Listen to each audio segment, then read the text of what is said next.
কোরআন শরীফের 25টা আয়াত আছে, তেলাওয়াত করা যাবে, কিন্তু এগুলির হুকুম রহিত হয়ে গেছে, মানসুখ আয়াত এগুলি, এগুলি দিয়ে দলিল দেওয়া যাবে না। কোরআনের আয়াত কিন্তু দলিল দেওয়া যাবে না। কয়টা আয়াত?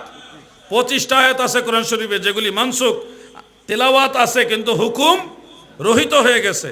তা আপনি তো সে আয়াত চেনেন না।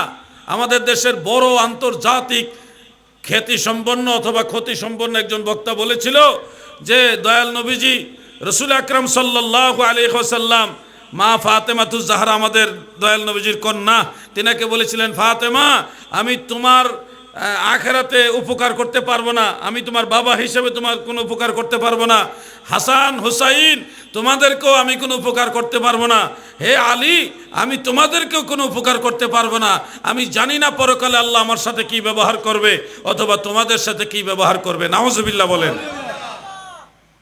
এইরকম একটা আয়াতও আছে কোরআন শরীফে।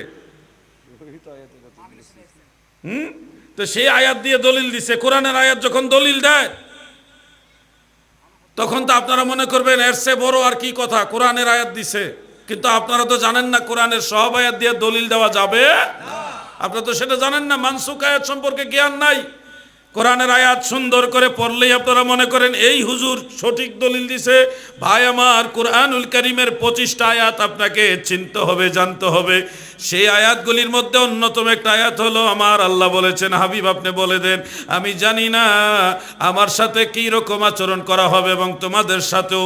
আয়াতে কারিমাটা সম্ভবত এরকম, মা ইয়াফআলু বি ওয়ালা বিকুম, এরকম আয়াতে লা আদরি না, এরকম একটা আয়াত আছে।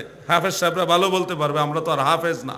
তো এটুকু শেষের কথাটা হলো মা ইয়াফআলু বি ওয়ালা বিকুম, আমার সাথে কি আচরণ করা হবে এবং তোমাদের সাথে কি করা হবে এই ব্যাপারে আমি জানি না। এই কথাটা কোরআনে আছে, কিন্তু এটা মানসুখ আয়াত। পরবর্তীতে আল্লাহ তাআলা আগাগোড়া সব নবীরা জানায় দিয়েছে। সুবহানাল্লাহ বলেন, সুবহানাল্লাহ বলেন। এক কথায় দয়াল নবীজি বলেছেন, উতিতুল ইলমাল আউয়ালিন ওয়াল আখিরিন, আউয়াল আখিরের সব ইলম আমার আল্লাহ আমাকে দান করেছে। সুবহানাল্লাহ। দয়াল নবী তুমি গুণমণি, দয়াল নবী তুমি গুণ